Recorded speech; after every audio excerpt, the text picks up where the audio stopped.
ওমানের সড়কে যান চলাচল নিরাপদ করতে এবং দুর্ঘটনা এড়াতে প্রথমবারের মতো এক অভিনব উদ্যোগ নেওয়া হয়েছে। সড়কের পাশে উড়ে আসা বালু ঠেকাতে নির্মাণ করা হয়েছে বিশেষ বালুর বাঁধ। সুলতান সাঈদ বিন তৈমুর রোডে আলুস্তা প্রদেশের সড়ক বিভাগ সম্পূর্ণ নতুন ও পরীক্ষামূলক এই প্রকল্পটির বাস্তবায়ন করেছে। প্রবল বাতাসের কারণে প্রায়ই এই মহাসড়কে প্রচুর বালু উড়ে এসে জমা হয়, যা চালকদের জন্য মারাত্মক ঝুঁকির কারণ হয়ে দাঁড়ায়।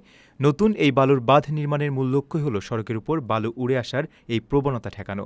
এর ফলে সড়ক যেমন পরিষ্কার থাকবে, তেমনই গাড়ি চালানোর সময় চালকরাও কোনো অনাকাঙ্ক্ষিত বিপদে পড়বেন না। সংশ্লিষ্ট কর্তৃপক্ষ জানিয়েছে, এই যুগান্তকারী পদক্ষেপের ফলে মহাসড়কটিতে বালুর দখল উল্লেখযোগ্য হারে কমে আসবে। এর মাধ্যমে এই সড়ক দিয়ে যাতায়াতকারী সকল চালক ও যাত্রীর ট্রাফিক নিরাপত্তা আরও সুনিশ্চিত হবে এবং তাদের যাতায়াত হয়ে উঠবে সম্পূর্ণ ঝুঁকিমুক্ত। ওমানের সেরা রেট দিচ্ছে বাংলাদেশি প্রতিষ্ঠান গালফ এক্সচেঞ্জ। প্রিয়জনকে টাকা পাঠাতে আজই আসুন আমাদের যে কোনো ব্রাঞ্চে অথবা কল করুন স্ক্রিনে দেয়া নাম্বারে। গালফ এক্সচেঞ্জ, বাংলাদেশিদের প্রিয় এক্সচেঞ্জ।